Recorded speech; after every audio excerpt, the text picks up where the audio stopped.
Welcome back to the 2 Minute Warning. Today I'm taking a look at the Tennessee Titans, going over whether or not they're contenders or pretenders. But before we get into that topic, just a quick question for those viewing. Comment down below, where do you rank A.J. Brown amongst receivers in the NFL? And you don't got to give me an exact ranking of 7 or 11, 15, whatever it is.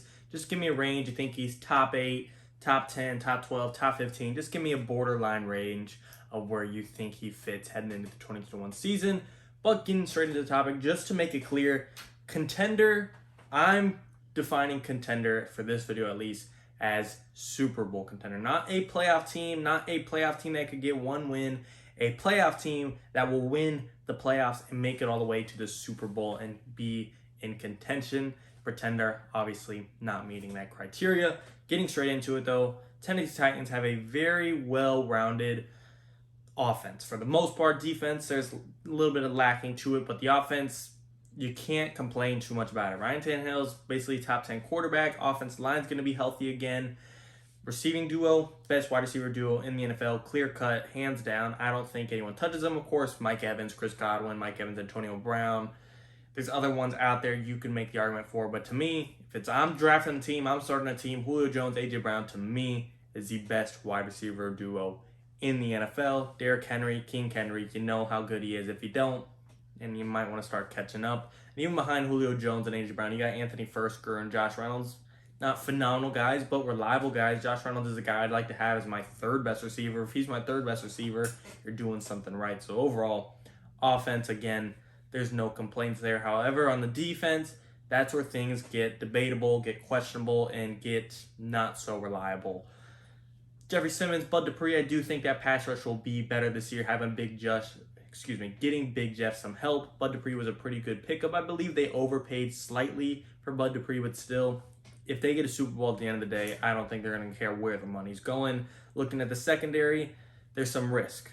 Caleb Farley, at one point in time in the draft, he was talked about as the number one corner. Then he had some surgeries, got some injuries, and now there's some question marks surrounding him, but go big or go home is a way the Titans are playing it this year. They're going big or go home with the Julio Jones trade. They went go big or go home with a corner that has the potential of being the number one corner in the draft, or a corner that lives up to never being able to play at his full potential because injuries held him back.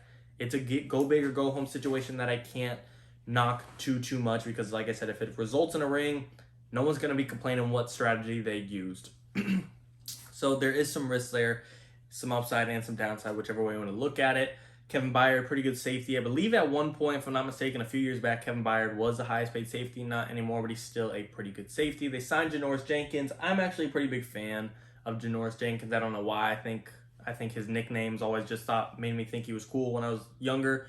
But he's still a pretty well-rounded player. He's bounced around teams now. He's up there in age. But I do think being in the Titans defense with a couple other guys, a couple other specks of talent, like Kevin Byard, Caleb Farley, these guys can feed off each other. Veteran Janoris Jenkins, rookie Caleb Farley, I think those two could develop a decent relationship to where they become a decent tandem. Again, is this a stout defense that's going to take them to the Super Bowl? No. If anything, this defense is weak. I'm not trying to say it sucks by any means. You know, they're not the Lions defense or anything out there, or the Falcons defense, or the last year's Raiders defense. They're not that bad, but we know it's not that great. If it could be average, though, and this offense can be, you know, a top 5, top 3, top 1 offense in the NFL, then yeah, the Titans are going far. And as far as my vote for contenders or pretenders, they're a contender. If you are a Titan fan or if you kept up my videos, I have knocked the Titans time and time again saying they will not win the Super Bowl. And if I'm, today, in this video, if I'm forced to bet, do they win the Super Bowl, I would say no. But that doesn't mean they're not a Super Bowl contender. That doesn't mean I'm, saying they can't win it, they can't go all the way. It's just if I was putting my own money on the line, I would bet on someone else, but you can't tell me they're not in the running and therefore they're a contender. Even just with the Julio Jones thing, what do you expect? If he's a top 5 receiver in the league still, A.J. Brown cracks the top 10, you have all the firepower you need. Ryan Tannehill, Derrick Henry, Julio Jones, A.J. Brown, Mike Vrabel. The only concerns I would have if I was forced to, be a super negative critic would be losing Arthur Smith, losing Jonnu Smith, losing Corey Davis. But you're telling me Julio Jones doesn't replace Corey Davis and then some, might be replacing part of Jonnu Smith? Yeah, I think he does. Arthur Smith, he's part of a loss, but next offensive coordinator, I think he'll follow in his footsteps just fine. Again, I don't want to act like one player and Julio Jones replaces all three, Jonnu Smith, Arthur Smith, and Corey Davis, but he definitely replaces at least one and then some. And if he can be top 5 again, top 3 again, if he can take the crown being number 1 again, I think they did just fine. And like I said, at the end of the day, if they let Arthur Smith walk, let Jonnu Smith walk, just let Corey Davis walk, take a risk on Caleb Farley, take a risk on Julio Jones, if it ends up in a Super Bowl ring, all those risks, all those decisions, clearly they did something right, and you can't blame them at all. So to me, I think it'd be crazy if anyone doesn't have them as a contender. Again, I am not saying the Titans are going on to win the Super Bowl this year. I am not predicting them to, but I do think they will be in contention to. I will not be surprised if they win. If I was just forced to put my money on the line, I would probably vote and bet elsewhere. But if they go out and do it, again, not shocked, not surprised. It's actually kind of expected in some eyes. I just don't see many weaknesses on the offense. Of course, the defense will hold them back to an extent. But comes the playoffs, it's sometimes, as much as you want to compare the rosters, compare the matchups, it's just whoever has the better day. Sometimes the better team does not win.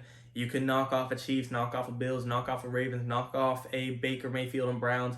Just there's so many factors and variables come playoff time that you just can't consider, whether it's the weather, one big turnover, someone's having a headache, just any little thing come playoffs. It's just who's having the better day. That's why a lot of people in the NBA playoffs, 7-game series, a lot of time the better team does win. In the NFL playoffs, one game, you could have a bad day, quarterback could throw just one bad throw, and the rest is history, and it will go down forever as what if.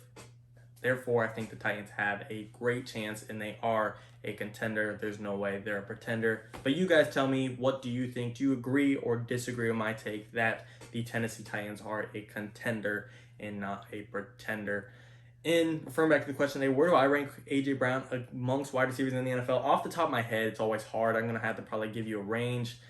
Right in front of him, no doubt, I would probably put, off the top of my head again, I'm probably going to forget someone, Devontae Adams, DeAndre Hopkins, Tyreek Hill. This isn't in any order. Michael Thomas, Julio Jones, Stephon Diggs, Allen Robinson.